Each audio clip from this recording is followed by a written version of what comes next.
Ինչպես ներել նրան, ով եկել է ոչնչացնելու քո հոր թողած վերջին ժառանգությունը։ Պատկերացրեք մի տեսարան, գիշեր, բուլդոզերի լույսերը կուրացնում են, իսկ դուք տեսնում եք, թե ինչպես է ձեր հոր ձեռքով կերտված վերջին խաչքարը փշրվում ցեխի մեջ, ձեր արհեստանոցի պատերը, որտեղ դարեր շարունակ աղութք է հնչել, փլվում են, իսկ մարդը, ով հրամայում է այս ամենը, կանգնած է հերվում ու ժպտում է։ Սա ֆիլմի սցենար չէ, սա Գևորգ Վարպետի իրականությունն է, մի մարդու, ում հավատքը ենթարկվում է անհնարին փորձության։ Այս պատմության մեջ մենք կտեսնենք, թե ինչպես է Քրիստոսի ամենադժվարին պատվիրանը՝ «Սիրիր թշնամուդ» դառնում ոչ թե թուլության, այլ ամենաուժեղ զենքի նշան։ Բայց ամենակարևորը, դուք կիմանաք այն մեկ անսպասելի քայլի մասին, որ Գևորգն արեց, մի գործողություն, որը ոչ միայն կանգնեցրեց բուլդոզերը, այլև ստիպեց նրա թշնամուն դողալ ոչ թե վախից, այլ ամոթից։ Պատրաստ եք տեսնել, թե ինչպես է խոնարհությունը հաղթում ամենահզոր բռնությանը։ Բաժանորդագրվեք հիմա և մեկնաբանություններում գրեք ձեր քաղաքի անունը,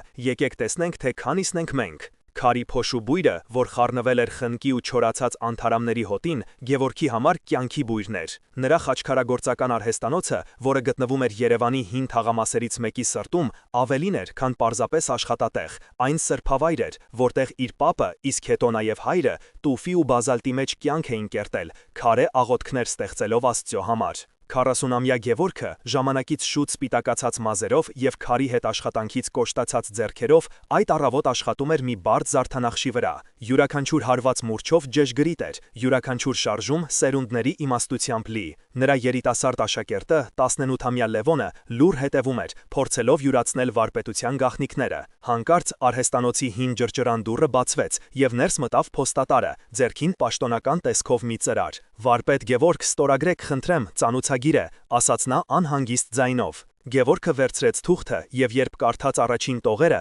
մուրճը դուրս սահեց նրա թունացած մատների միջից ու զնգոցով ընկավ քարե հատակին։ Լևոնը վախեցած նայեց նրան։ Վարպետի դեմքը քարից ավելի գունատ էր դարձել։ Թղթի վրա գրված էր, որ իր արհեստանոցի տարածքը, որը պատկանում էր իր ընտանիքին ավելի քան 100 տարի, օտարվել է քաղաքային նոր կառուցապատման ծրագրի շրջանակներում, և այն պետք է քանդվի, տեղը զիջելով բազմահարկ բիզնես կենտրոնի։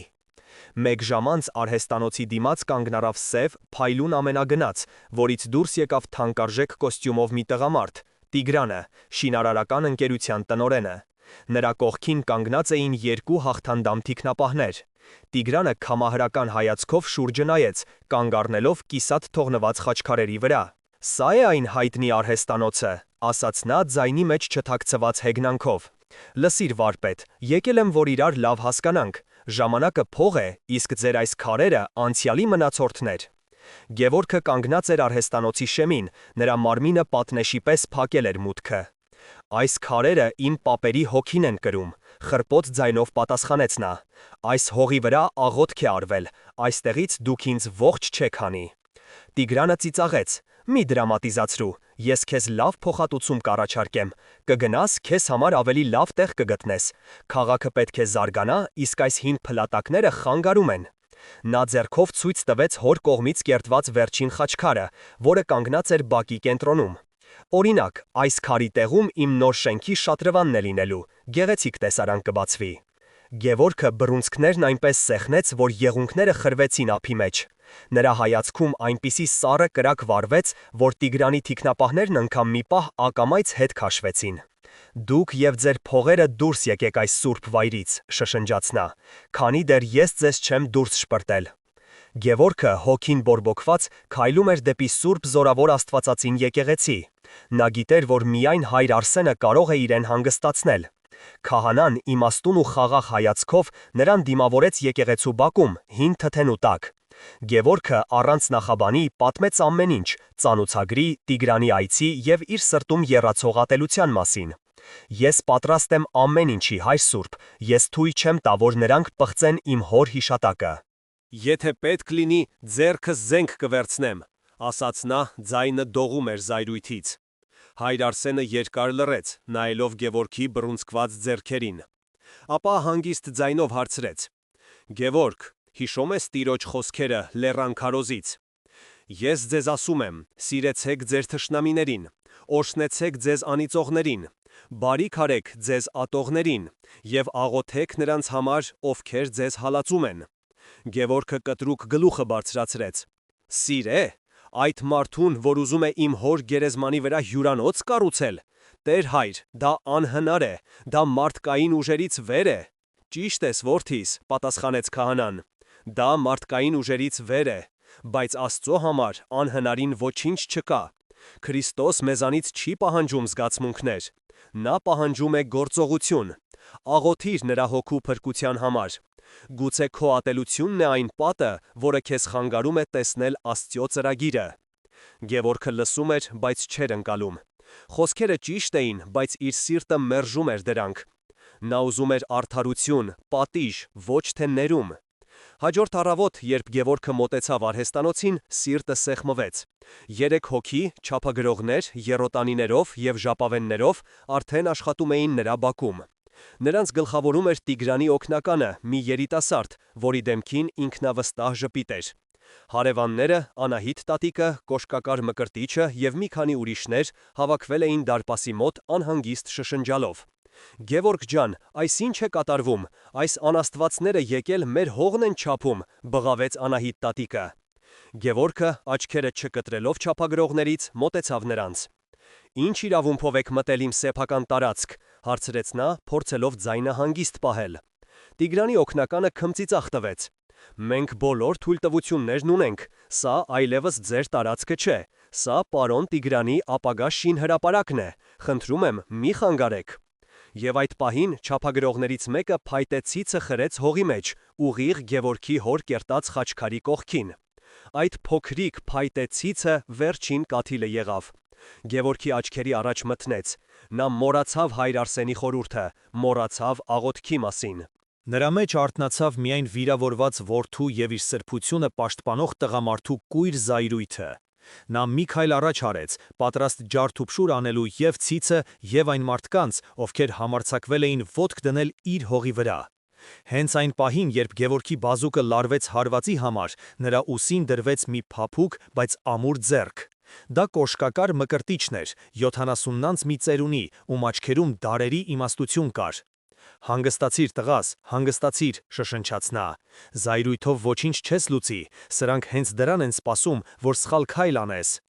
Գևորգը շնչասպառ շրջվեց, նայելով ծերունուն, հետո հարևաններին, ում դեմքերին վախն ու անզորությունն էին դրոշմված։ Նրա զայրույթը մի պահ տեղի տվեց սթափությանը։ Նա հասկացավ, որ բռնությունը միայն կբարդացնի իրավիճակը և Տիգրանին կտա այն առիթը, որը նա փնտրում էր, իրեն ներկայացնելու որպես խուլիգան և օրինախախտ։ Խորը շունչ քաշելով նա հետ քայլեց։ Նա նայեց Տիգրանի օգնականին, հայացքը սառը և վճռական։ Հեռացեք այստեղից, ասաց նա հանգիստ, բայց պողպատե ձայնով։ Դուք իմ մասնավոր սեփականության տարածքում եք առանց իմ թույլտվության։ Ես հիմա զանգում եմ ոստիկանություն։ Երիտասարդը մի պահ շփոթվեց Գևորգի անսպասելի հանգստությունից։ Նա սպասում էր բղավոցների, կռվի, բայց ոչ սառը տրանաբանության։ Մի քանի վայրկյան տատանվելուց հետո նա ձեռքով նշան արեց իր մարդկանց, և նրանք, հավաքելով իրենց գործիքները, դանդաղ հեռացան, հետևում թողնելով հողի մեջ խրված փայտե, որպես գալիք փոթորքի նախանշան։ Այդ երեկո Գևորգի տանը լարված լռություն էր տիրում, սեղանին դրված ընթրիքը սառել էր։ Նրա կինը, Անահիտը, լուռ նստած էր, ձեռքերը ծնկներին դրած, իսկ կրտսեր եղբայրը Արմենը անհամբեր քայլում էր սենյակում։ Արմենը, ի տարբերություն Գևորգի, գործնական և տաքարյուն երիտասարդ էր, ով հավատում էր ուժի և փողի լեզվին։ Ես չեմ հասկանում քեզ, Գևորգ, վերջապես փայթեց նա։ Ինչ ոստիկանություն, ինչ օրենք։ Այդ Տիգրանը գնել է և ոստիկանությանը, և դատարանին։ Մենք պետք է իր լեզվով խոսենք։ Ես ընկերներ ունեմ, որ կարող են նրա վրա այնպիսի կոմպրոմատ գտնել, որ նա կմոռանա մեր արհեստանոցի ճանապարհը։ Կամ կարելի է մի երկու հոգու վարձել, որ նրան այնպես բացատրեն իրավիճակը, որ այլևս չհամարձակվի մեր կողմը նայել։ Գևորգը գլուխը բարձրացրեց հնամաշ ավետարանից, որը բացված էր նրա առջև։ Եվ եթե մենք այդպես վարվենք, ինչով կտարբերվենք նրանից, հարցրեց նա հոգնած ձայնով։ Մենք չարին չարով պետք է պատասխանենք։ Այո, բղավեց Արմենը, որովհետև այս աշխարհում ուժեղն է ճիշտ, քո աղոթքները չեն կանգնեցնի նրա բուլդոզերները։ Գևորգը մի պահ աչքերը փակեց, փորձելով զսպել իր զայրույթը։ Նա բացեց ավետարանը և սկսեց կարծալ։ Լսել եք, որ ասվել է. աչք աչքի փոխարեն, և ատամ ատամի փոխարեն։ Իսկ ես ձեզ ասում եմ, չարին հակառակ մի կացեք, այլ եթե մեկը քո աջ ծնոտին ապտակ տա, նրան մյուսն էլ դարձրու։ Արմենը զզվանքով ձեռքը թափտվեց։ Հերիք է այդ հեքիաթները պատմես, սա իրական կյանքն է, մինչև դու մյուս թուշը դարձնես, նա արդեն քո գլուխը կջարդի։ Ես չեմ պատրաստվում ձեռքերս ծալած նստել ու նայել, թե ինչպես են քանդում մեր պապերի տունը։ Եթե դու ոչինչ չես անելու, ապա ես կանեմ։ Նա շրխկացնելով փակեց դուռը եւ դուրս եկավ, թողնելով Գևորգին եւ Անահիտին իրենց տանջող մտքերի հետ։ Քրիստոսի խորհուրդը, որը պետք է խաղաղություն բերեր, դարձել էր ընտանիքը պառակտող սուր։ Գիշերվա կեսին Գևորգը չէր կարողանում քնել։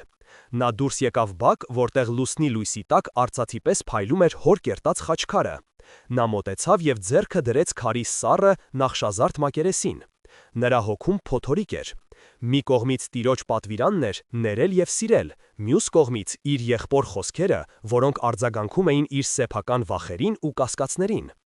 Արդյոք հնարավոր է հաղթել չկռվելով։ Արդյոք խոնարհությունը թուլություն չէ։ Նա ծնկի իջավ խաչքարի առաջ, դեմքը թաքցնելով ձեռքերի մեջ։ Տեր իմ, ինչ անեմ, շշնջաց նա։ Իմ հավատքը քիչ է, իմ սիրտը լի է ատելությամբ այն մարդու հանդեպ, ով ուզում է այս ամենը խլել ինձանից։ Իմ եղբայրը թիկունք է դարձրել ինձ, ես մենակ եմ, ցույց տուր ինձ ճանապարհը, Տեր, սովորեցրու ինձ սիրել այնպես, ինչպես դու ես սիրում։ Նա երկար մնաց այդ դիրքում, լուռ աղոթելով, եւ այդ լռության մեջ կարծես թե նրա սրտում մի նոր միտք ծնվեց, մի միտք, որն այնքան անսպասելի ու խենթ էր թվում, որ նա սկզբում վախեցավ դրանից,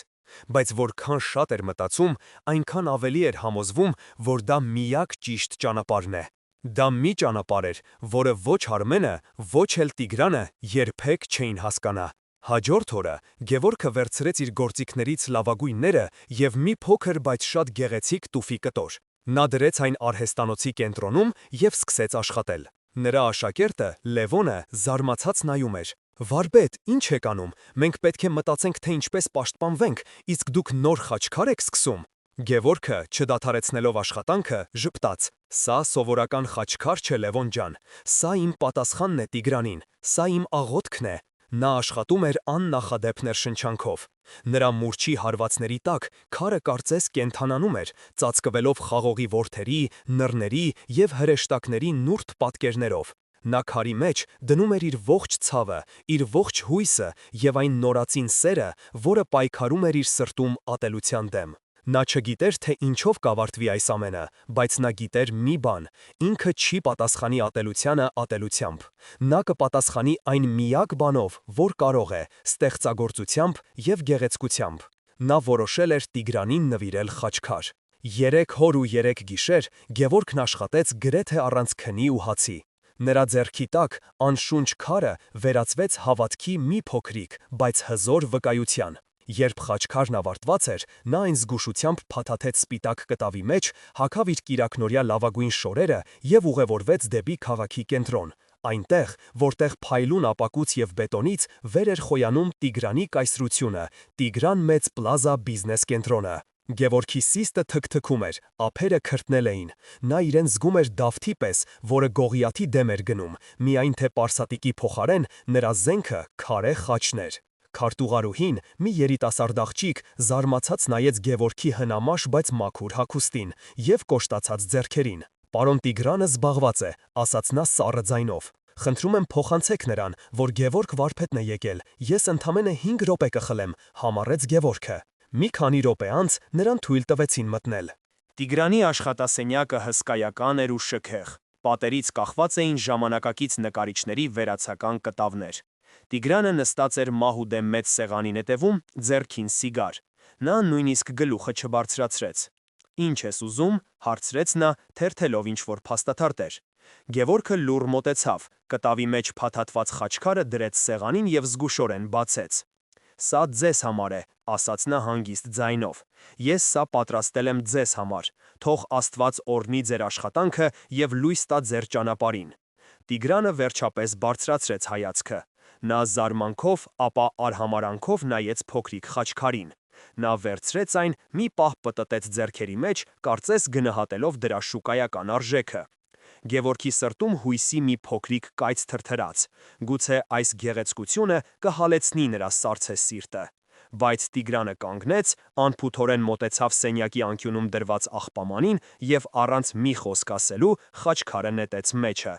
Քարի մետաղին դիպչելու չոր ձայնը որոտի պես հնչեց լուռ սենյակում։ «Ինձ քո քարերը պետք չեն», ասաց Տիգրանը, շրջվելով դեպի Գևորգը, դեմքին չար ժպիտ։ «Ինձ քո հողն է պետք։ Դու ունես 1 շաբաթ ժամանակ, որպեսզի հավաքես քո խաղալիքները և մաքրես տարածքը։ Հակառակ դեպքում իմ բուլդոզերները դա կանեն քո փոխարեն, իսկ հիմա հեռացիր, ես գործ ունեմ»։ Գևորգը կանգնած էր քարացած։ Ցավը, նվաստացումը և հուսահատությունը միախառնվել էին ստեղծելով մի պայթուցիկ խառնուրդ։ Նա զգում էր, թե ինչպես է իր երակներով կրկին սկսում հոսել տաք այրող ատելությունը։ Նրա առաջին միամիտ փորձը կիրառելու Քրիստոսի խորհուրդը ավարտվել էր լիակատար ու ստորացուցիչ պարտությամբ։ Նա դանդաղ շրջվեց և առանց մի խոսք ասելու դուրս եկավ սենյակից, իր հետևում թողնելով Տիգրանի հաղթական ծիծաղը։ Նրա հոգին ջահջահված էր, իսկ աղբամանում ընկած խաչքարը թվում էր իր սեփական փշրված հավատքի խորհրդանիշը։ Գևորգը թափառում էր Երևանի փողոցներով, չիմանալով ուր գնալ։ Նա չէր կարող տուն վերադառնալ և նայել Անահիտի աչքերին, չէր կարող դիմակայել Արմենի հաղթական հայացքին։ Նա իրեն զգում էր լիակատար անհաջողակ, և որպես տղամարդ, և որպես քրիստոնյա։ Ինքնաբերաբար նրա ոտքերը նրան տարան դեպի հայր Արսենի եկեղեցին։ Նա քահանային գտավ մոմավաճառի խցում, որտեղ նա զրուցում էր մի քանի ծխականների հետ, կոշկակար մկրտիչի և Անահիտ տատիկի։ Տեսնելով Գևորգի գունատ դեմքն ու հանգած աչքերը, հայր Արսենը անմիջապես հասկացավ, որ ինչ-որ բան այն չէ։ Նա բոլորին խնդրեց իրենց մենակ թողնել։ «Ինչ է պատահել որդիս», հարցրեց նա, ձեռքը դնելով Գևորգի ուսին։ Գևորգը, կուլ տալով հպարտությունը, պատմեց ամեն ինչ։ Երբ նա վերջացրեց, հայր Արսենը ոչինչ չասաց, նա պարզապես նայում էր նրան խորը կարեկցանքով։ «Ես փորձեցի, հայր Սուրբ», կոտրված ձայնով ասաց Գևորգը, «ես արեցի այն, ինչ ասում է ավետարանը, ես իմ թշնամուն բարիք արեցի, իսկ նա ոտնատակ տվեց իմ բարությունը, ծիծաղեց իմ հավատքի վրա։ Ուրեմն ինչ իմաստ ունի այս ամենը, գուցե Արմենն է ճիշտ, գուցե այս աշխարհը միայն ուժի լեզուն է հասկանում»։ Հայր Արսենը գլխով արեց։ «Ես հասկանում եմ քո ցավը, Գևորգ, դու արեցիր մի շատ դժվար քայլ, բայց դու մի բան սխալ ես հասկացել։ Երբ Քրիստոս ասում է «Սիրեցեք ձեր թշնամիներին», նա չի խոստանում, որ նրանք դրանից հետո կփոխվեն և կսկսեն սիրել մեզ։ Նա չի խոստանում, որ մեր խնդիրները կախարդական փայտիկի հարվածով կլուծվեն։ Այդ պատվիրանը տրված է ոչ թե նրանց, այլ մեզ համար։ Գևորգը զարմացած նայեց նրան։ «Ինչպես թե մեզ համար։ Սիրելով մեր թշնամուն, մենք առաջին հերթին մեր սեփական հոգին ենք ազատում ատելության թույնից։ Ատելությունը կապանք է, որը մեզ կապում է մեզ վիրավորող մարդուն։ Ներելով և սիրելով մենք կտրում ենք այդ կապանքները և ազատագրվում։ Քո արածը ձախողում չէր, Գևորգ, դա քո հոգևոր ճանապարհի առաջին քայլն էր։ Դու ցանեցիր սերմը։ Դու չգիտես, թե երբ և ինչպես այն կծլի Տիգրանի սրտում։ Գուցե դու երբեք էլ չտեսնես այդ պտուղը, բայց դա կարևոր չէ։ Կարևորն այն է, որ դու հնազանդվեցիր Աստծո կամքին։ Իսկ հիմա պայքարը նոր է սկսվում։ Բայց սա այլևս քո և Տիգրանի միջև պայքար չէ, սա բարու և չարի պայքար է, և դու պետք է ընտրես, թե որ կողմում ես կռվելու՝ Աստծո զենքերով, թե սատանայով։ Այս խոսքերը նոր լույս սփռեցին Գևորգի հոգում։ Նա հասկացավ, որ իր պատկերացումը Քրիստոսի խորհրդի մասին չափազանց պարզունակ էր։ Դա ոչ թե արագ հաղթանակի բանաձև էր, այլ երկար, համբերատար և հաճախ անշնորհակալ աշխատանքի ճանապարհ։ Գևորգի վերադարձը եկեղեցուց նոր ուժ էր տվել նրան, բայց նա դեռ չէր պատկերացնում, թե Տիգրան ինչ նոր զենք է պատրաստել իր դեմ։ Մի քանի օր անց, երբ նրա մայրը, տիկին Վարդուհին, գնացել էր մոտակա շուկա, նա բախվեց սառը քարե պատի։ Կանաչեղեն վաճառող Ռուզաննան, ով տասնյակ տարիներ նրա ընկերուհին էր, տեսնելով նրան հայացքը փախցրեց և ձևացրեց, թե զբաղված էր։ «Ռուզաննա ջան, մի կապ թարխուն կտա՞ս», ժպտալով խնդրեց տիկին Վարդուհին։ Ռուզաննան, առանց նրա կողմը նայելու, կոպիտ պատասխանեց. «Վրես վերջացել է»։ Տիկին Վարդուհին զարմացած նայեց թարխունի փար-թամ խրձերին, որոնք դրված էին վաճառասեղանին։ Նա մոտեցավ մսավաճառ Արթուրին, բայց նա էլ ձեռքերը տարածեց, ասելով, թե լավագույն կտորներն արդեն վաճառել է։ Շուտով պարզ դարձավ, որ ամբողջ շուկան դավադրություն է կազմակերպել իր դեմ։ Մարդիկ, ում նա ճանաչում էր մանկուց, ում հետ հաց էր կիսել, այժմ խուսափում էին նրանից, շշնջում էին նրա հետևից։ Վիրավորված եւ շփոթված նա դատարկ սակառով տուն վերադարձավ։ Սեղանին դրված էր տեղական թերթի այն համարը, որը բացատրում էր ամեն ինչ։ Առաջին էջում մեծ տառերով տպագրված էր մի հոդված՝ խաչքարագործի անունի տակ թաքնվող խաբեբաները վերնագրով։ Հոդվածում, որը ակնհայտորեն պատվիրված էր Տիգրանի կողմից, Գևորգի ընտանիքը ներկայացվում էր որպես հողազավթիչներ, ովքեր տարիներ շարունակ անօրինական կերպով տիրացել են պետական հողին եւ այժմ խոչընդոտում են քաղաքի զարգացմանը։ Գևորգի պոպը ներկայացվում էր որպես խորամանկ գործարար, ոչ թե հավատացյալ վարպետ։ Ամեն մի բառը թույն էր, որը նպատակ ուներ ոչ թե արհեստանոցը, այլ նրանց բարի անունն ու պատիվը։ Տիգրանը պատերազմը տեղափոխել էր Նոր Դաշտ, հանրային կարծիքի։ Այդ երեկո ընտանեկան ժողովը փոթորկոտ էր։ Արմենը թերթը շպրտեց սեղանին։ Ահա քո սիրիր թշնամուտ արդյունքը, գոռաց նա Գևորգի վրա։ Դու նրան խաչքար ես նվիրում, նա քո անունը ցեխի հետ է հավասարեցնում։ Հիմա ինչ ես անելու, աղոթես, որ թերթի խմբագիրը լուսավորվի։ Մեր մայրը այսօր շուկայում նվաստացել է քո պատճառով։ Մարդիկ մեզանից երես են թեքում։ Սա այլևս միայն քո արհեստանոցի հարցը չէ, սա մեր ընտանիքի պատվի հարցն է։ Տիկին Վարդուհին, ով մինչ այդ լուռ լսում էր, արցունքներն աչքերին, խոսեց. Գևորգ, տղաս, ես հավատում եմ Աստծուն, դու գիտես, բայց մարդիկ չար են։ Գուցե պետք է փողզիջման գնալ, գուցե պետք է վերցնել այն փոխհատուցումը, որն առաջարկում է, եւ նոր տեղում նոր կյանք սկսել։ Մենք չենք կարող ամբողջ աշխարհի դեմ կռվել։ Նույնիսկ Անահիտը, ով միշտ սատարում էր ամուսնուն, տատանվում էր։ Գևորգ, ես քեզ հետ եմ, ինչ էլ որոշես, բայց մտածիր երեխաների մասին, նրանք դպրոց են գնում։ Ինչ կլինի, երբ նրանց դասընկերները սկսեն ծաղրել նրանց, ասելով, որ նրանց պապը գող է եղել։ Գևորգը լսում էր նրանց եւ զգում էր, թե ինչպես են իր շուրջ պատերը փլվում։ Ճնշումը գալիս էր ոչ միայն դրսից, այլև իր սեփական տնից։ Նրա հավատքը, որն արդեն փորձության էր ենթարկվել Տիգրանի կողմից, այժմ ենթարկվում էր ամենադաժան հարձակմանը, իր սիրելիների կասկածների եւ վախերի կողմից։ Նա հայտնվել էր հոգևոր փակուղում։ Քրիստոսի խորհրդին հետևելը, որը թվում էր այդքան պարզ ու գեղեցիկ, իրական կյանքում վերածվել էր անտանելի բեռ, որը սպառնում էր ոչ միայն իրեն, այլև իր ընտանիքը։ Մի քանի օր անց Գևորգին այցելեց նրանց ծխական համայնքի երեցներից մեկը, պարոն Սարգիսը, ով նաև հաջողակ իրավաբան էր։ Նա եկել էր հայր Արսենի խնդրանքով։ Գևորգ, եղբայրիմ, սկսեց նա զգուշորեն, հայր Սուրտը պատմեց քո իրավիճակի մասին։ Ես հասկանում եմ քո սկզբունքները եւ հիանում եմ քո հավատքով, բայց երբեմն պետք է լինել իմաստուն, ինչպես օձերը, եւ միամիտ, ինչպես աղավնիները։ Մենք ապրում ենք ընկած աշխարհում։ Մենք կարող ենք դատի տալ թերթին զրպարտության համար, կարող ենք հակընդդեմ հոդված պատվիրել, մենք կարող ենք օրենքի սահմաններում պայքարել։ Աստված մեզ բանականություն է տվել, որպեսզի օգտագործենք այն։ Միգուցե պետք չէ բառացի հասկանալ Տիրոջ խոսքերը, միգուցե մյուս թուշը դարձնելը նշանակում է ոչ թե անգործություն, այլ ավելի խելացի եւ ռազմավարական պայքար։ Պարոն Սարգսի խոսքերը գայթակղիչ էին, դրանք առաջարկում էին մի ճանապարհ, որը թույլ կտար եւ պահպանել քրիստոնեական դեմքը եւ պայքարել աշխարհիկ զենքերով։ Դա փողզիջում էր, որը գրավիչ էր թվում Գևորգի հոգնած եւ շփոթված հոգուն։ Նա սկսեց կասկածել. գուցե ինքն է սխալ մեկնաբանում ավետարանը, գուցե իր մոտեցումը ոչ թե հավատքի դրսևորում է, այլ հիմարություն եւ հպարտություն։ Նա խոստացավ մտածել պարոն Սարգսի առաջարկի շուրջ։ Այդ գիշեր Գևորգը կրկին աղոթում էր արհեստանոցում, բայց այս անգամ նրա աղոթքը տարբեր էր, այն լի էր կասկածներով։ Տեր, ես շփոթված եմ, ինչ ես ուզում ինձանից։ Ես փորձում եմ հետևել քո խոսքին, բայց ամեն քայլաթոխի ավելի մեծ խավարի մեջ եմ ընկնում։ Իմ ընտանիքը տառապում է, իմ անունը պղծված է, իմ ընկերները երես են թեքել ինձանից։ Ես քեզ խնդրեցի ցույց տալ ճանապարհը, բայց ես միայն փակուղի եմ տեսնում։ Արդյոք սա է քո կամքը, որ ես կորցնեմ ամեն ինչ հանուն մի սկզբունքի, որը ոչ ոք չի հասկանում եւ որը թվում է թե չի աշխատում։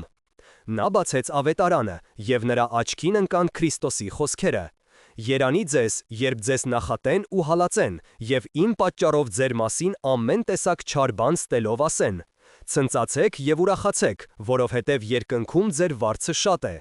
Խոսքերը պարզ էին, բայց դրանք ընդունելը աներևակայելի դժվար։ Դա նշանակում էր ընդունել հանրային ամոթը, կրել նախատինքը ոչ թե որպես պատիժ, այլ որպես օրհնություն։ Դա նշանակում էր գնալ մի ճանապարհով, որը հակասում էր մարդկային բանականությանը, հասարակական կարծիքին եւ նույնիսկ իր սիրելիների խորհուրդներին։ Գևորգը փակեց գիրքը։ Նա դեռ պատասխան չուներ։ Նա միայն գիտեր, որ կանգնած է իր կյանքի ամենակարևոր ընտրության առաջ։ Մեկ շաբաթվա վերջնաժամկետի նախորդ օրը Գևորգը զգում էր, որ հասել է իր տոկունության սահմանագծին։ Ընտանիքի լուր հանդիմանանքը, հարևանների քամահրական հայացքները եւ սեփական անզորության զգացումը նրան մղում էին դեպի խորը հուսահատություն։ Նա այլևս չէր կարողանում աղոթել, բառերը խեղդվում էին կոկորդում, իսկ երկինքը թվում էր պղնձե ու անթափանց։ Առանց որևէ մեկին զգուշացնելու, վաղ առավոտյան նա դուրս եկավ տնից եւ ոտքով ուղևորվեց դեպի Գեղարդի վանք։ Նա չգիտեր, թե ինչ է փնտրում այնտեղ, գուցե պարզապես ուզում էր փախչել բոլորից եւ ամեն ինչից։ Նա չմտավ գլխավոր եկեղեցին, որտեղ զբոսաշրջիկներն ու ուխտավորներն էին։ Փոխարենը նա բարձրացավ դեպի վերին խցերից մեկը, մի փոքրիկ, ժայռակոր մատուռ, որտեղ գրեթե միշտ դատարկ էր։ Նա նստեց քարե հատակին, մեջքով հենվելով սառը պատին։ Նա չէր աղոթում, չէր մտածում։ Նրա հոգին դատարկ էր, ինչպես այդ հին մատուռը։ Նա պարզապես նստել էր, ժամեր շարունակ նայելով դիմացի պատի խաչքարին, որի վրա ընկնում էր վերևի փոքրիկ բացվածքից ներս թափանցող լույսի միակ շողը։ Ժամեր անցան։ Գևորգը կորցրել էր ժամանակի զգացողությունը, հանկարծ նրա լռությունը խախտվեց։ Մատուռի մուտքի մոտ հայտնվեցին մի ծեր վանական, երկար սպիտակ մորուքով եւ մի փոքրիկ տղա, մոտ 10 տարեկան, հավանաբար նրա թոռը կամ աշակերտը։ Նրանք լուռ խաչակնքեցին եւ կանգնեցին մոտակայքում։ Մի պահ անց տղան, ձանձրույթից դրդված,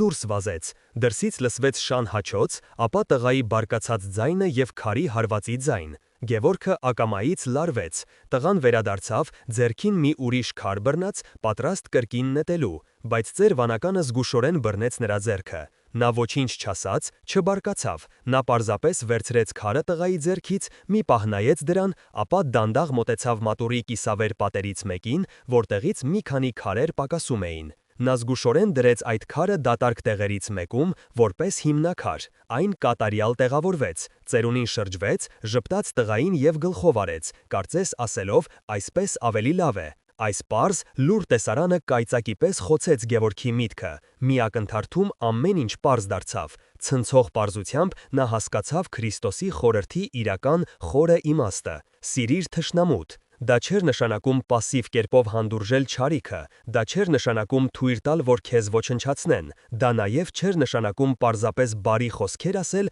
կամ նվերներ տալ սպասելով, որ թշնամիտ կփոխվի։ Ոչ, դա նշանակում էր վերցնել այն չարիքի էներգիան, այն ատելությունը, այն քարը, որը նետում են քո ուղությամբ, եւ այն չնետել հետ, այլ վերափոխել, վերածել շինարարության, արարման։ Դա նշանակում էր վերցնել Տիգրանի ագրեսիան, նրա ավերելու մոլուցքը եւ այդ կործանարար ուժն ուղղել դեպի ստեղծագործություն։ Մյուս թուշը դարձնելը նվաստացում ընդունելը չէ, դա թշնամուն զինաթափելու ամենահզոր միջոցն էր։ Երբ քեզ ապտակում են եւ դու մյուս թուշն ես դարձնում, դու ասում ես. «Քո հարվածն ինձ վրա իշխանություն չունի, դու չես կարող ինձ ներքաշել քո ատելության խաղի մեջ, ես խաղում եմ այլ կանոններով»։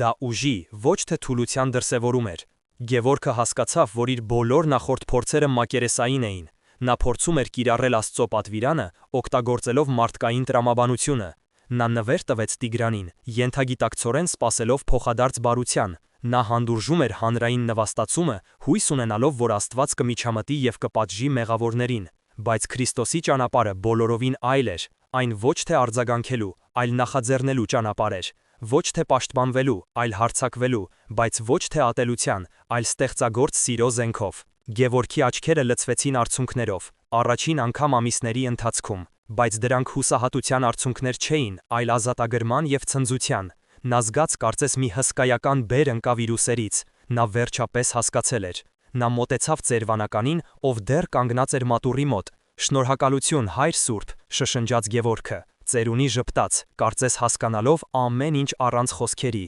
«Աստված քեզ հետ որդիս, գնա եւ կառուցիր»։ Գևորգը գրեթե վազելով իջավ վանքից։ Նրա միտքն աշխատում էր աննախադեպ արագությամբ։ Նա արդեն գիտեր, թե ինչ պետք է անի։ Ծրագիրը պարզ էր, համարձակ եւ բացարձակապես անսպասելի։ Նա այլևս չէր պատրաստվում պաշտպարել իր արհեստանոցը, նա պատրաստվում էր կառուցել մի նոր բան, հենց Տիգրանի կործանարար էներգիայի հիմքի վրա։ Նա վերադարձավ Երևան ոչ թե որպես պարտված, այլ որպես հաղթանակած զինվոր, ով վերջապես գտել է իր ճշմարիտ զենքը։ Նա գիտեր, որ ճանապարհը դեռ դժվար է լինելու, բայց այժմ նրա սրտում վախի փոխարեն վճռականություն էր, իսկ կասկածի փոխարեն անսասան հավատք։ Նա պատրաստ էր ցույց տալու Տիգրանին, իր ընտանիքին եւ ամբողջ աշխարհին, թե ինչ է նշանակում իրականում սիրել թշնամուդ։ Գևորգը տուն վերադարձավ ոչ թե որպես փախստական, այլ որպես զորավար, ով գտել է իր հաղթանակի ծրագիրը։ Նրա քայլվածքը վստահ էր, իսկ աչքերում այնպիսի կրակ էր վառվում, որ ընտանիքի անդամները, հավաքվելով հյուրասենյակում, զարմացած նայում էին նրան։ Նրա դեմքից անհետացել էր վերջին շաբաթների տանջալից կասկածը, նա այլևս չէր տատանվում։ Նա հավաքեց բոլորին՝ կնոջը, Անահիտին, մորը, տիկին Վարդուհուն եւ եղբորը Արմենին, ով եկել էր լսելով նրա վերադարձի մասին։ Գևորգը սպասեց, մինչև բոլորը նստեն, ապա խորը շունչ քաշեց եւ հայտարարեց իր որոշման մասին։ «Ես գտա պատասխանը», ասաց նա հանգիստ, բայց ամուր ձայնով։ «Մենք այլևս չենք պաշտպանվելու, մենք չենք դատվելու, չենք բողոքելու եւ չենք փորձելու որևէ բան ապացուցել։ Մենք կառուցելու ենք»։ Արմենը քմծիծաղ տվեց։ «Կառուցե՞։ Ինչ ես կառուցելու, Գևորգ, քո գլխին տանիք։ Մեկ շաբաթից Տիգրանի տրակտորները այստեղ կլինեն»։ Գևորգը նայեց ուղիղ եղբոր աչքերի մեջ։ Տիգրանը ուզում է քանդել մեր արհեստանոցը, որպեսզի իր համար շքեղ առանձնատուն կառուցի։ Շատ լավ։ Իսկ մենք, հենց նրա ապագա առանձնատան կողքին, մեր հողի վրա, կվերականգնենք մեր պապի կառուցած հին կիսավեր մատուռը։ Մենք կվերցնենք այն քարերը, որոնք նա պատրաստվում է ավերել, եւ դրանցով կկառուցենք Աստծո տունը։ Անվճար, բոլորի համար։ Նա ուզում է այս վայրը դարձնել իր հարստության խորհրդանիշը, իսկ մենք այն կդարձնենք համայնքի աղոթքի վայր։ Նրա կործանարար ուժը մենք կվերածենք ստեղծագործ ուժի։ Սենյակում մի պահ մեռյալ լռություն տիրեց։ Արմենը նայում էր եղբորը, կարծես նա խելագարված լիներ։ «Դու լուրջ ես», վերջապես կարողացավ արտաբերել նա։ «Դու հասկանում ես, թե ինչ ես ասում, սա ինքնասպանություն է, դու նրան ավելի ես բարկացնելու, նա մեզ հողին կհավասարեցնի»։ Տիկին Վարդուհին անհանգիստ խաչակնքեց։ «Թղաս, գուցե պետք չէ, սա չափազանց վտանգավոր է»։ Բայց հետո խոսեց Անահիտը։ Նա ամբողջ ընթացքում լուռ նայում էր ամուսնուն։ Նա տեսնում էր ոչ թե խելագարի, այլ մի մարդու, ով վերջապես գտել է իր ճանապարհն ու խաղաղությունը։ Նրա աչքերում այնպիսի հավատք ու վստահություն կար, որ վարակիչ էր։ Նա մոտեցավ Գևորգին, վերցրեց նրա ձեռքը եւ երկար ժամանակ անց առաջին անգամ նրա դեմքին ժպիտ հայտնվեց։ «Ես քեզ հետ եմ», ասաց նա պարզ ու հստակ։ Եթե սա է Աստծո կամքը, ուրեմն մենք կանենք դա, միասին։ Այդ խոսքերը շրջադարձային եղան։ Տիկին Վարդուհին, տեսնելով իր հարսի վճռականությունը, հոգոց հանեց եւ գլխով արեց։ Եթե Աստծո անունով եք անում, ուրեմն Աստված էլ կօգնի։ Միայն Արմենը մնաց անդրդվելի։ Նա գլուխը թափ տվեց։ Դուք բոլորդ խելագարվել եք։ Ես այս խաղերին չեմ մասնակցում։ Երբ Տիգրանը գա, ինձ մի կանչեք։ Նա դուրս եկավ շրկացնելով դուռը, բայց այս անգամ նրա հեռանալը ցավ չպատճառեց։ Ընտանիքի ներսում նոր դաշինք էր կնքվել, հիմնված ոչ թե վախի, այլ հավատքի վրա։ Հաջորդ առավոտ լուրը տարածվեց թաղամասով։ Գևորգը, Անահիտը եւ նրանց երիտասարդ աշակերտ Լևոնը սկսել էին մաքրել կիսավեր մատուռի տարածքը։ Սկզբում հարևանները հեռվից էին հետևում, անվստահությամբ եւ զարմանքով։ Շատերը մտածում էին, որ Գևորգը վերջնականապես կորցրել է բանականությունը, բայց հետո մոտեցավ կոշկակար մկրտիչը։ Նա երկար նայեց, թե ինչպես են նրանք աշխատում, ապա առանց մի խոսք ասելու, վերցրեց մի բահ եւ սկսեց օգնել։ Նրա օրինակին հետևեց Անահիտ տատիկը, ով սկսեց հավաքել աղբը։ Ժամեր անց արդեն մի փոքրիկ խումբ էր հավաքվել։ Ոմանք քարեր էին տեղափոխում, մյուսները ջուր բերում, կանայք ուտելիք բերեցին։ Մթնոլորտը փոխվել էր, վախի եւ կասկածի փոխարեն օդում ոգևորություն եւ համայնքային ոգի էր տիրում։ Մարդիկ, ովքեր երեք երես էին թեքում Գևորգի ընտանիքից, այժմ աշխատում էին նրանց կողքին։ Նրանք հասկացել էին, որ սա պարզապես մի շինություն չէր, սա նրանց պատասխանն էր անարդարությանը, սա նրանց հավատքի դրսևորումն էր։ Երեկոյան հայր Արսենը եկավ։ Նա երկար ժամանակ լուռ կանգնած էր, դիտելով աշխատող մարդկանց։ Նրա դեմքին խաղաղ ժպիտ էր։ Նա մոտեցավ Գևորգին, ով քրտինքի մեջ կորած մի ծանր քար էր տեղափոխում։ «Դու գտար ճանապարհը, որդիս», ասաց նա։ Դու հասկացար, որ Քրիստոսի սերը пассив զգացմունք չէ, այլ ակտիվ, ստեղծագործ ուժ։ Դու վերցրիր քո թշնամու նետած քարը եւ այն դնում ես Աստծո տան հիմքում։ Սա է ամենամեծ հաղթանակը։ Գևորգը նայեց շուրջը, իր կողքին աշխատող մարդկանց, իր կնոջը, ով ժպտում էր նրան, եւ զգաց անսահման երախտագիտություն։ Նա կորցրել էր իր եղբոր աջակցությունը, բայց գտել էր տասնյակ նոր եղբայրներ ու քույրեր։ Նա դեռ չգիտեր, թե ինչ կարձագանքի Տիգրանը, երբ տեսնի այս ամենը, բայց դա այլևս նշանակություն չուներ։ Պայքարը դադարել էր լինել նրա անձնական պայքարը։ Այն դարձել էր մի ամբողջ համայնքի պայքարը, հանուն հավատքի, արժանապատվության եւ ստեղծագործության։ Եվ այդ պայքարում նա այլևս մենակ չէր։ Վերջնաժամկետի օրը, շաբաթվա վերջին օրը, արևը հազիվ էր բարձրացել, երբ Գևորգի արհեստանոցի դիմաց հայտնվեցին Տիգրանի երկու սև ջիպերը։ Դրանցից դուրս եկան մոտ 1 տասնյակ մռայլ դեմքերով երիտասարդներ։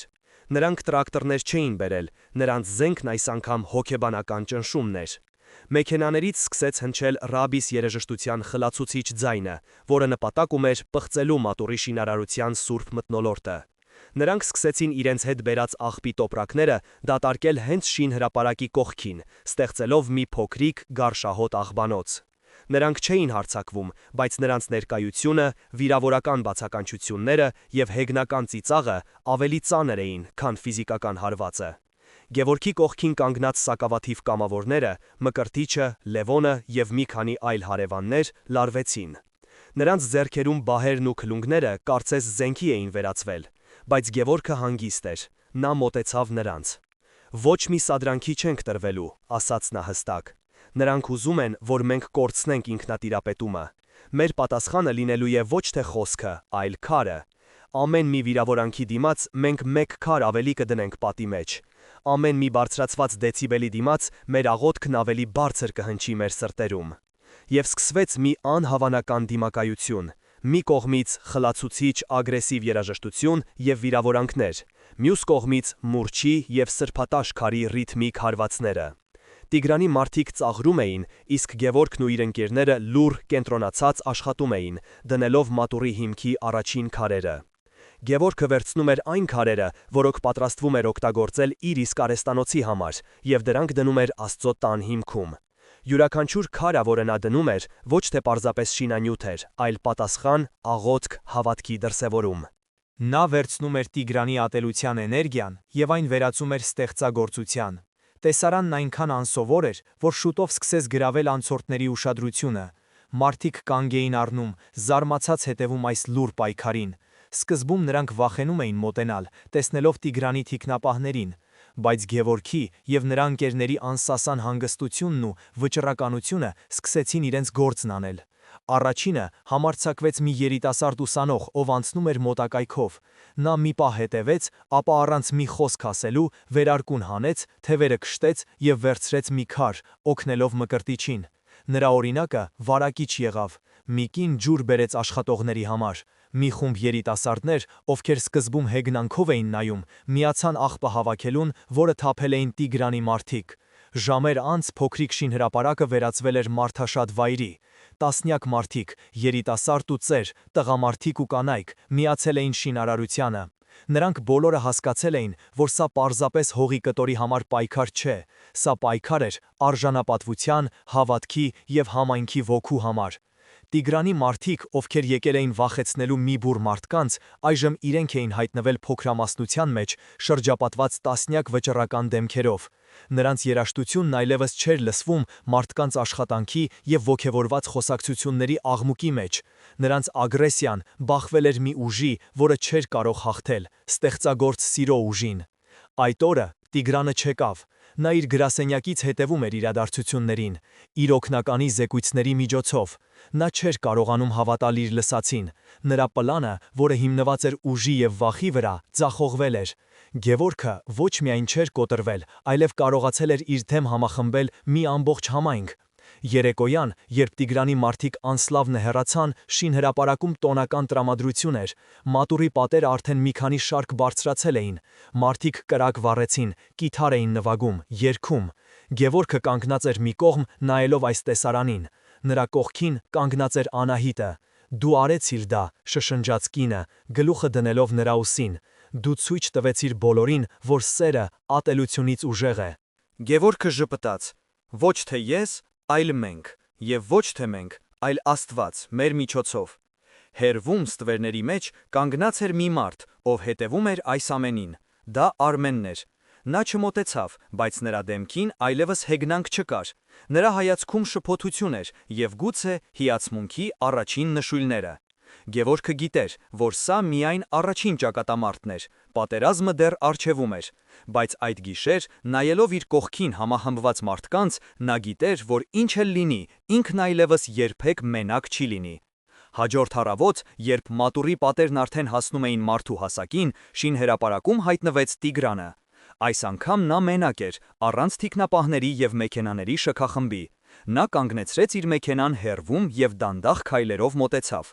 Շինարարության աղմուկը դադարեց, բոլորը սառեցին, սպասելով պայթյունի։ Տասնյակ զույգ աչքեր ուղղված էին նրան։ Տիգրանի դեմքը քարի պես անթափանց էր, բայց նրա սեղմված բռունցքները մատնում էին ներքին փոթորիկը։ Նա եկել էր վերջնականապես լուծելու այս հարցը, ջախջախելու այս անհնազանդ վարպետին, ով համարձակվել էր մարտահրավեր նետել իրեն։ Նա ուղիղ քայլեց դեպի Գևորգը, ով կանգնած էր կիսակառույց պատի մոտ, ձեռքին սրբատաշ քար։ Նրանց միջև ընդամենը մի քանի քայլ էր մնացել, երբ Գևորգը խախտեց լռությունը։ Նա չբղավեց, չսպառնաց, նա արեց մի բան, որը ոչ ոք, առավել ևս Տիգրանը, չէր սպասում։ Նա մի քայլ առաջ արեց, նայեց ուղիղ Տիգրանի աչքերի մեջ եւ նրա ձայնը հնչեց հանգիստ ու պարզ. «Այս մատուռը կրելու է քո ծնողների, Հովանեսի եւ Մարիամի անունը։ Ես իմացա, որ նրանք բարի ու հավատացյալ մարդիկ են եղել, սա նրանց հիշատակին է լինելու»։ Եվ նա իր ձեռքի փոքրիկ, գեղեցիկ մշակված քարը մեկնեց Տիգրանին։ Այդ քարի վրա փորագրված էր խաչ եւ երկու անուն՝ Հովանես, Մարիամ։ Այդ պահին տեղի ունեցավ անհավանականը։ Տիգրանի դեմքի երկաթե դիմակը ճաք տվեց։ Նրա աչքերում մի ակնթարթ երևաց ոչ թե զայրույթ, այլ ցավ, կորուստ եւ գուցե մանկության հիշողություն։ Նրա ձեռքը դողալով բարձրացավ եւ վերցրեց քարը։ Նա նայեց քարին, հետո Գևորգին, հետո կիսակառույց մատուռին։ Նրա շուրթերը շարժվեցին, կարծես ուզում էր ինչ-որ բան ասել, բայց ոչ մի ձայն դուրս չեկավ։ Նա մի քանի վայրկյան կանգնեց այդպես, քարը սխմած ափի մեջ, ապա, առանց մի խոսք ասելու, կտրուկ շրջվեց եւ արագ քայլերով հեռացավ։ Նա նստեց իր մեքենան եւ սլացավ, հետևում թողնելով ցնցված մարդկանց եւ մի հարց, որի պատասխանը ոչ ոք չգիտեր։ Մի քանի ամիս անց Սուրբ Հովանես եւ Մարիամ մատուռն արդեն ավարտված էր։ Այն փոքրիկ էր, բայց լի լույսով ու ջերմությամբ։ Նրա ոցման արարողությանը եկել էր ողջ թաղամասը։ Գևորգի արհեստանոցը ոչ միայն չէր քանդվել, այլև ծաղկում էր։ Պատվերները գալիս էին ամբողջ Հայաստանից։ Մարդիկ ուզում էին խաչքար այն վարպետից, ով կարողացել էր քարով հաղթել բռնությանը։ Բայց ամենամեծ փոփոխությունը տեղի էր ունեցել մարդկանց սրտերում։ Արմենը վերադարձել էր։ Մի օր նա պարզապես եկավ արհեստանոց, վերցրեց գործիքները եւ լուռ սկսեց աշխատել եղբոր կողքին։ Նրա լռության մեջ կար ավելի շատ ներողություն եւ հարգանք, քան որևէ բառ կարող էր արտահայտել։ Հարևանների միջև կապերն ամրացել էին։ Նրանք այլևս պարզապես հարևաններ չէին, այլ մի ընտանիք, միավորված ընդհանուր գործով եւ հավատքով։ Տիգրանից այլևս լուր չկար։ Լուրեր էին պտտվում, որ նա վաճառել է իր բիզնեսի մի մասը եւ զբաղվում է բարեգործությամբ, բայց ոչ ոք հստակ չգիտեր։ Նա պարզապես անհետացել էր, իր հետ տանելով իր պարտության եւ գուցե իր փրկության գաղտնիքը։ Սիրելի բարեկամներ, Գևորգի պատմությունը ցույց է տալիս, որ Քրիստոսի խորհուրդը «Սիրեցեք ձեր թշնամիներին» ոչ թե անիրագործելի իդեալ է, այլ ամենահզոր եւ գործնական զենքը, որը տրված է մեզ։ Այն պահանջում է անհավանական քաջություն, հավատք եւ ստեղծագործ միտք։ Այն մեզ սովորեցնում է չարիքին պատասխանել ոչ թե չարիքով, այլ այն վերափոխել բարու։ Այսօր մենք տեսանք, թե ինչպես մի մարդ, զինված միայն իր հավատքով եւ քարտաշի մուրճով, կարողացավ կանգնեցնել բուլդոզերները եւ հալեցնել սառցե սրտերը։ Նա ցույց տվեց, որ իրական ուժը ոչ թե քանդելու, այլ կառուցելու մեջ է։ Իսկ դուք, սիրելի եղբայրներ եւ քույրեր, ինչպես կկիրառեիք Հիսուսի այս խորհուրդը ձեր կյանքում։ Կիսվեք ձեր մտքերով մեկնաբանություններում։ Եկեք միասին սովորենք կիրառել մեր Տիրոջ իմաստությունը մեր առօրյա կյանքում եւ վերափոխենք մեր շուրջը եղած աշխարհը։ Շնորհակալություն ուշադրության համար։ Թող Տիրոջ խաղաղությունը լինի բոլորիս հետ։ Ամեն։